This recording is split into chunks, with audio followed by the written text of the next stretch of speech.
Hello, my name is Fenella Jingga Keissataqtha, and in this video, I would like to share my understandings regarding to the previous materials that have been explained by my friends in the classroom, and this is about the last aspect of what should be considered before making an assessment, which is the washback aspect. And now I'm gonna explain several things related to these materials, and I will explain about the definition and then types of washback, factors affecting washback, and the last one is about the how to ensure washback aspect. And I'm gonna start with the definition of washback. So what washback is? What is washback actually? So washback is how the test will influence the teaching and also the learning process. So the washback will focus on what the teacher teach and also how the students learn. Alright, so and the test or the washback is not only measuring the learning, however it also focuses on the learning process itself. Okay, so and the next one I'm gonna explain about types of washback, and there are 4 types of washback. The first one is about the positive washback, and then negative washback, micro washback, and macro washback. So I'm gonna explain it one by one with my own wording. Alright, so the first one is about the positive washback. So the positive washback will measuring the effective teaching or influence, the test will influence the effective teaching and also the meaningful learning process. It is not only focus on the scores, however it will have kind of like encourage the students' understandings or students' competence. And also the example of this type, which is the positive washback, is that if there is a speaking test, let's say the presentation test, so the presentation test will encourage students to speak confidently in front of the classroom. Okay, so and let's move to the next types of washback, which is the negative washback. So the negative washback is actually may limit the teaching and also the learning process.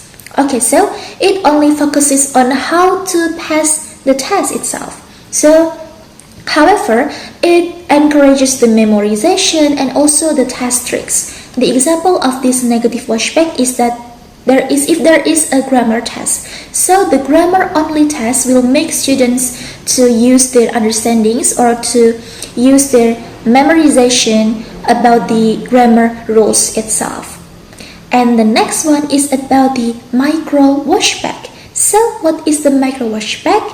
The micro washback refers to how the test will affect the learning or the classroom activities or classroom practices. So it will focus or it will affect more on the learning process or learning strategies and then the teaching method and also the material used. For example, imagine if there is a speaking test. So before the speaking test will be held, the students will have kind of like practicing how to speak more and more. Maybe they will have kind of like role play lots and do in pairs and etc.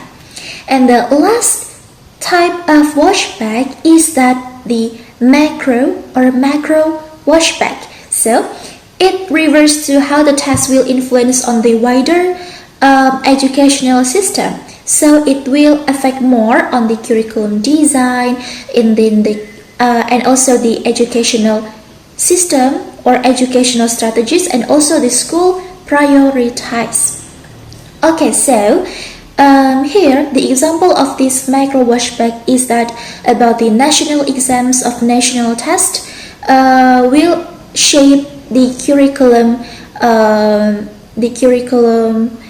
system.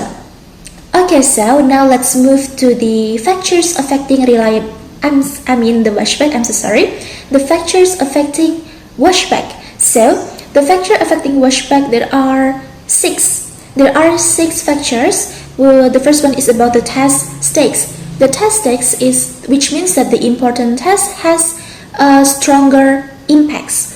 And the next one is about the resources and materials which support the test, and then the curriculum alignment. So the test should align with the curriculum design itself.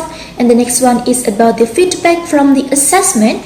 So the test should provide useful feedback for improvement. And the last one, this is about the student attitudes and also the motivation, which may affect the study habits from the students itself.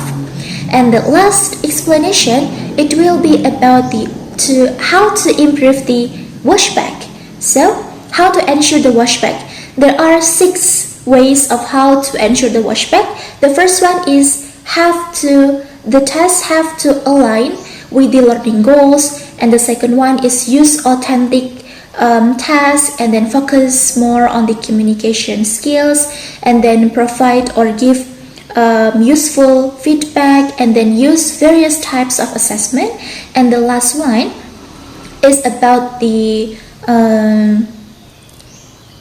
so the previous one is is have to use various types of assessment, and the last one, the tests have to be fair and also transparent. Alright, so I think that's all my explanation about the washback aspect, and I'm so sorry if I made mistakes on how I deliver my explanation today. And thank you so much for your attention, and see you next time.